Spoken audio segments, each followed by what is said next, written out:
A ver, pensemos por un momento en la siguiente escena. Tenemos a un voluntario sentado frente a una pantalla en blanco en un laboratorio. Vale, está completamente aislado y, bueno, conectado a todo tipo de sensores médicos. Y de repente, su ritmo cardíaco se dispara y le empiezan a sudar las manos. Ya, y lo fascinante de esto es el cuándo, claro. Exacto, el cuándo. 3 o 4 segundos después de esta reacción fisiológica, o sea, después, la pantalla muestra una imagen súper aterradora que, para colmo, ha sido elegida al azar por un ordenador. Es que es increíble. Totalmente. De alguna manera que es físicamente medible, el cuerpo de este voluntario acaba de reaccionar a un evento que aún no ha ocurrido en el tiempo. Y ojo, que no estamos hablando del argumento de una peli de ciencia ficción. O sea, son experimentos reales, replicados, que se están haciendo ahora mismo. Es un punto de partida que francamente rompe por completo todos nuestros esquemas biológicos tradicionales. Madre mía, ya te digo. Y bueno, esto conecta directamente con la gran incógnita que nos dejó nuestro análisis a fondo anterior, cuando hablamos del proyecto de conciencia global. Exacto, el de los generadores de números aleatorios. Ese mismo. Allí vimos datos que sugerían que el tejido del mundo reacciona a las emociones masivas de la humanidad. Pero claro, nos faltaba la pieza clave del rompecabezas, El mecanismo de acción. universal subyacente. Y esa es precisamente la misión de nuestra inversión profunda de hoy, a la que hemos titulado La antena biológica y el tejido de la realidad. Me encanta el título. Es muy apropiado. Gracias.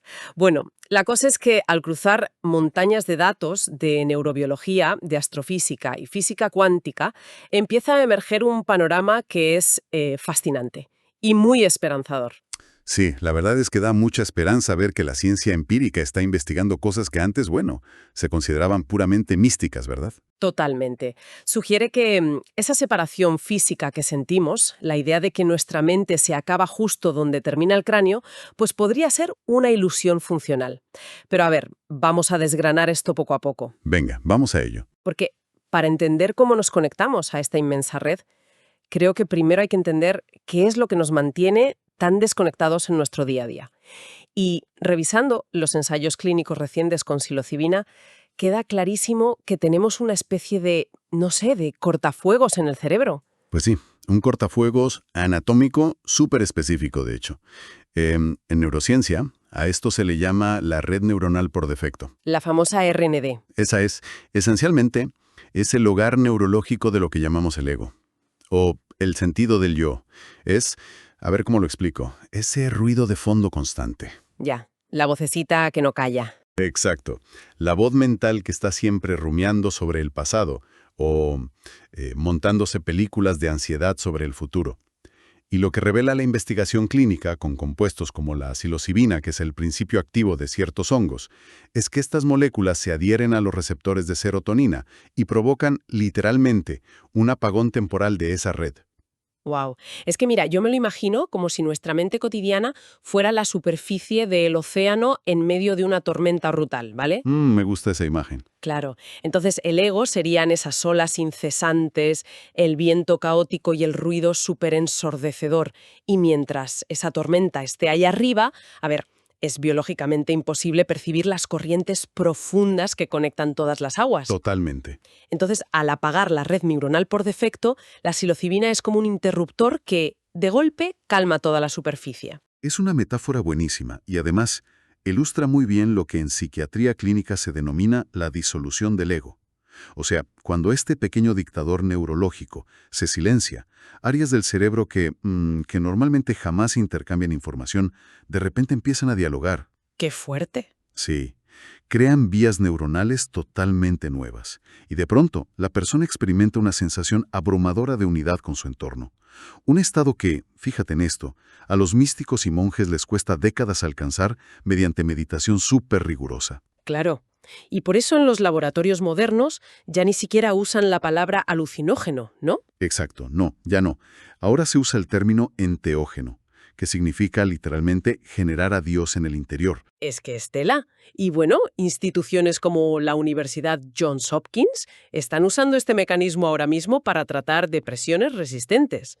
porque permite observar el propio dolor sin tener la narrativa constante del yo sufriendo. Es un avance terapéutico gigantesco, la verdad. Y no solo eso, hay teorías antropológicas, como la famosa teoría del mono dopado de Terence McKenna, que proponen que el consumo fortuito de estos hongos en la sabana africana pudo desencadenar la evolución de la conciencia humana. Ojo, que es una teoría polémica, pero muy interesante. Sí, súper debatida. Pero luego ves ecos de esto en arqueobotánica que sugieren que el famoso maná de la Biblia podía tener propiedades enteógenas. O los textos gnósticos de Nag Hammadi que hablan de una conexión directa, sin intermediarios. Pero a ver, aquí es vital hacer una distinción clínica súper profunda. Porque la capacidad de abrir esa puerta es asombrosa, pero no está exenta de peligros severos. Claro, no es un juego. Para nada. Los psiquiatras que dirigen estos estudios insisten una barbaridad en el set and setting, es decir, el estado mental previo de la persona y que el entorno físico sea completamente seguro. Lógico. Porque forzar la apertura de la red neuronal por defecto sin estar preparado psicológicamente, bueno, puede desencadenar brotes psicóticos graves o desestabilizar mucho a alguien. Estas moléculas son una llave maestra, sí, pero girar la cerradura a la fuerza tiene un coste neurológico alto. Y precisamente eso, el tema de la llave química, me lleva a plantearte una duda que tengo así, desde una perspectiva más crítica. A ver, dime. Si necesitamos ingerir un catalizador externo, por muy natural que sea un hongo, ¿no contradice un poco la idea de que esta conexión es nuestro estado natural? O sea, ¿no deberíamos tener esta capacidad de fábrica sin necesidad de sustancias? Es una pregunta buenísima. De hecho, es la duda que dividió a la comunidad científica durante años. ¿Ah, sí? Sí. Pero la respuesta que nos están dando ahora los laboratorios de fisiología de frontera es que, efectivamente, la capacidad es 100% innata. Vale. Los enteógenos solo nos demuestran que nuestro hardware cerebral ya viene preparado para esa conexión masiva, pero no son indispensables. Resulta que nuestro sistema nervioso autónomo ya opera como una antena supersensible conectada a ese campo segundo a segundo. Y aquí es donde volvemos a ese experimento del principio, el del ritmo cardíaco anticipando el futuro, ¿verdad? Ese mismo. Pues creo que merece la pena diseccionar cómo funciona a nivel mecánico, porque, sinceramente, desafía toda la física clásica que nos enseñan en el colegio. Bueno, es que es el trabajo fenomenal de Dean Radin en el Instituto de Ciencias Noéticas. Radin diseñó un protocolo para medir lo que él llama el presentimiento. Presentimiento, interesante. Sí, usa sensores de conductividad de la piel y mide la variabilidad de la frecuencia cardíaca.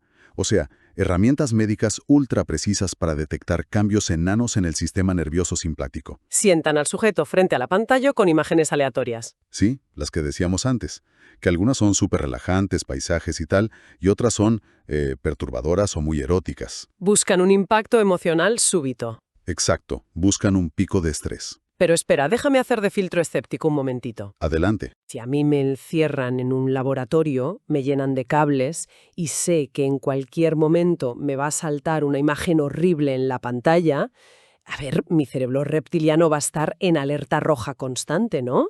Claro, la ansiedad de la anticipación. Exacto.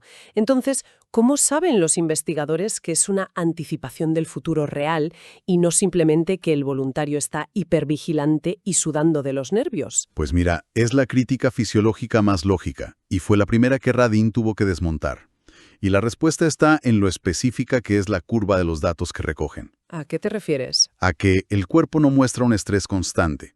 Durante los segundos antes de que salga una imagen neutral, el sistema nervioso del voluntario está completamente plano, relajadísimo. Ah, vale. El pico de sudoración y el salto en el corazón solo se disparan unos 3 o 4 segundos antes de que el ordenador, de forma 100% aleatoria, genere una imagen impactante. ¡Wow! O sea, el cuerpo reacciona en proporción exacta a la intensidad de un evento que ni siquiera la máquina ha decidido mostrar todavía. Madre mía.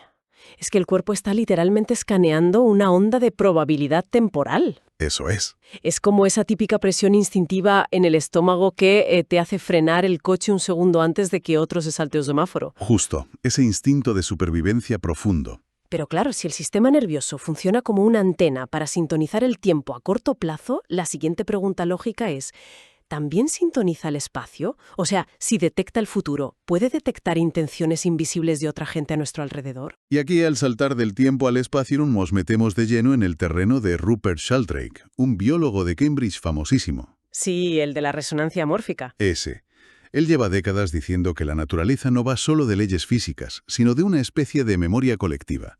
Y para demostrar que compartimos un campo espacial de información, usó algo súper cotidiano. A ver.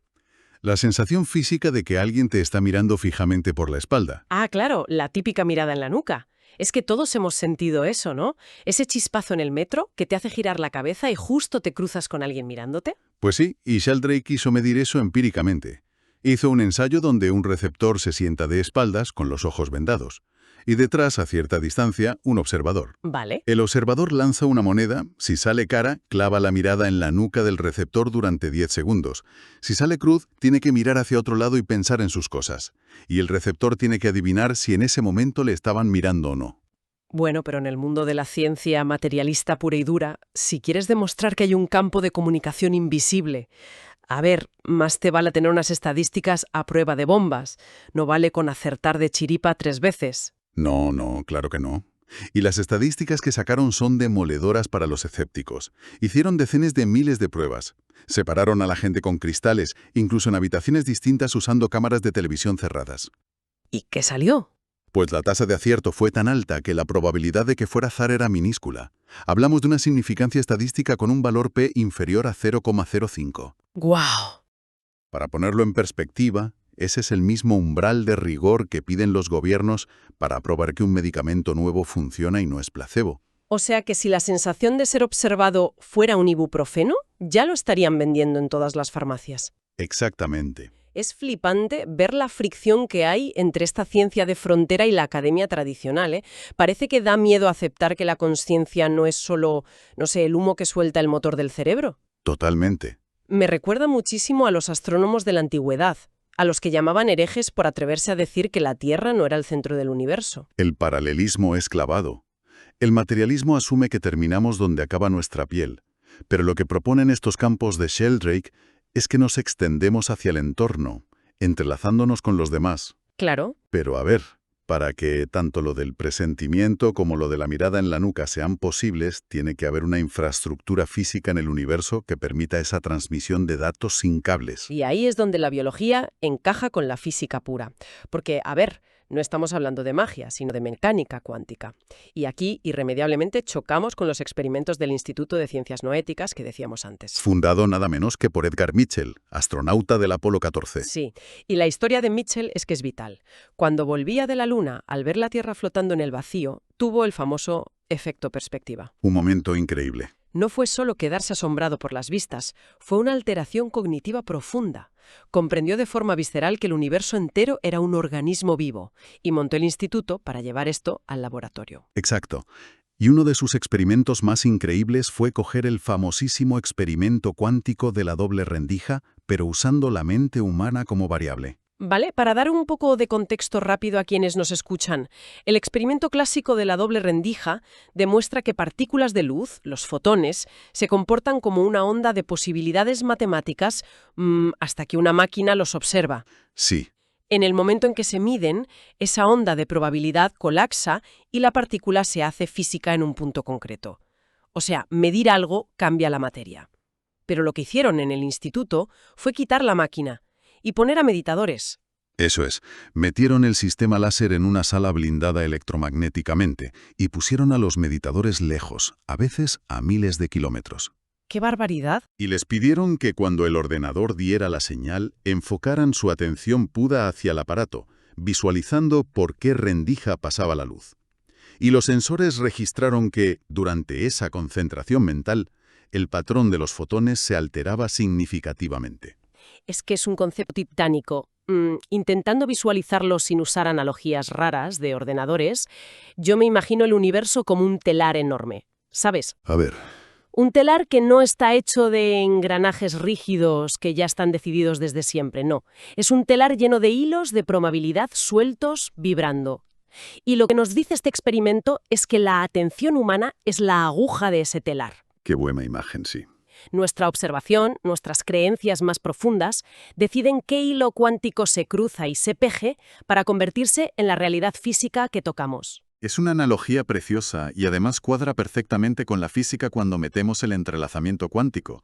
A Einstein le perturbaba tanto esto que lo llamó acción fantasmal a distancia. ¿Ya? Es que rompe un poco la cabeza. Cuando dos partículas nacen juntas, se quedan entrelazadas para siempre. Si mandas una a Andrómeda y dejas la otra en la Tierra, y alteras la de la Tierra, la de Andrómeda cambia al instante, ignorando por completo la velocidad de la luz y el espacio entre ellas. Porque en realidad no hay una señal viajando de un sitio a otro. Es que en el fondo nunca han dejado de ser la misma cosa. Exactamente. Y a nivel biológico, hay científicos como Roger Penrose que sugieren que tenemos estructuras en las neuronas, los microtúbulos, capaces de procesar esta información cuántica. Es fascinante. Y si piensas que toda la materia del universo nació junta en un solo punto durante el Big Bang, pues la física te dice que todo el tejido de la realidad sigue sutilmente entrelazado. Y cuando te paras a pensar en la magnitud matemática de todo esto, neuronas procesando fotones entrelazados, cuerpos anticipando el futuro, es que es insostenible pensar que todo es fruto de colisiones accidentales o del azar, ¿no? Para nada. Y eso nos lleva directos a la astrofísica, a gente como Avi Loeb en Harvard, que habla de la sintonía fina del cosmos. Sí. Si cogemos solo la fuerza nuclear fuerte, la que une los átomos, si hubiera sido un triste 1% diferente en el origen del universo, las estrellas nunca se habrían encendido. Y claro, sin estrellas no se forman los elementos pesados. Ninguno. El carbono, que es la base de nuestra biología y del ADN, sería matemáticamente imposible. ¡Wow! Este equilibrio tan sumamente milimétrico sugiere una inteligencia arquitectónica detrás de todo. Y viéndolo así, cosas como la fe profunda o la intención ya no parecen supersticiones. Son, literalmente, tecnologías psicológicas para operar en este campo y colapsar probabilidades a nuestro favor. ¿Qué pasada de viaje hemos hecho hoy? Es el momento perfecto para hacer un pequeño resumen de todo esto.